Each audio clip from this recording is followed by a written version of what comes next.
Dr. Volkow, let's start by talking about the risks of COVID. What do we know about possibly increased risks of contracting COVID or getting a more severe case for people who are struggling with addiction or who are in recovery? Well, it is a new pandemic, so we don't have much data that has emerged that can actually give us the evidence of exactly what is it that happened. However, because of what we know of COVID, recognizing that certain comorbidities, particularly pulmonary and cardiac, are going to put you at greater risk, we can clearly actually predict that individuals with a substance use disorder are going to be at higher risk of adverse outcomes from COVID because they are much more likely to have these comorbidities due to the effects of drug exposures in pulmonary and respiratory diseases.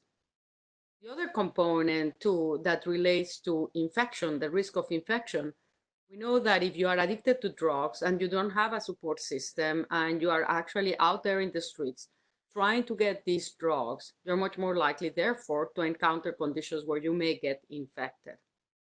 And we also know on a third level is that many of the drugs of abuse themselves indirectly or directly affect the physiology of our bodies.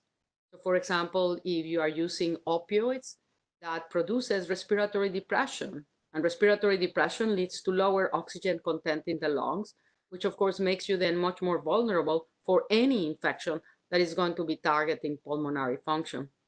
These are three of the events that we can actually, from which we can predict that individuals with a substance use disorder. What are some of the challenges that people in recovery specifically might be facing now? I mean, we are social creatures, we human beings, and we depend on social support in order to actually do many of the things and for a sense of well being.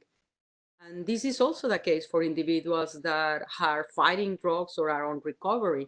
The social supports are fundamental for providing a structure that will increase the likelihood that they will succeed. So, as we in the COVID epidemic have had to exert social distancing, this can make it much harder for those that are trying to achieve recovery or are on recovery to stay on recovery when those social structural systems are no longer there. And also so challenging people who are now struggling with substance use. What do they need to know in terms of challenges that are out there? And also, what do their friends and family need to know and possibly that they could do to help?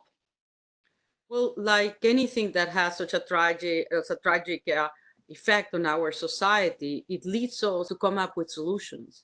And some of those solutions actually can, if taken advantage of, can significantly help outcomes. So if someone is addicted to drugs and they see these services in the community closing down, it is very important for them to realize that now there has been an expansion on access of telehealth applications that enable them to receive treatment or support, including social network supports through these applications. You've seen firsthand how stigma can take a toll on people who are struggling with addiction. What lessons learned have you seen from your work that we should keep in mind now during COVID? I think it is very relevant that we all recognize our emotions when we are faced with someone and be aware that we are under very stressful conditions and that we have to learn to be more tolerant to diversity as it relates, of course, in general to all different ways of looking at the world, but importantly, as it relates to someone that may come or need help, being able to create that sense of trust on the person that is suffering from addiction so that they can seek out the help is also very important. And here at NIH, scientific research is our business, of course.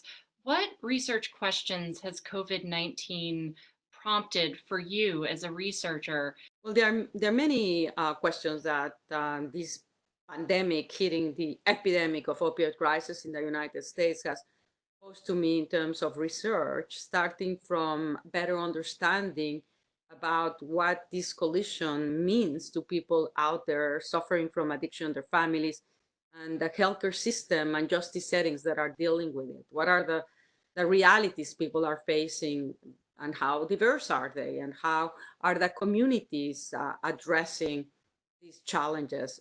As a researcher in neuroscience, I'm obviously extremely interested, like many others, of the extent to which the virus may influence the brain, and how does it influence it in terms of, does it cross the blood-brain barrier, or are its effects predominantly indirect through exacerbating immune responses that then affect how the brain functions?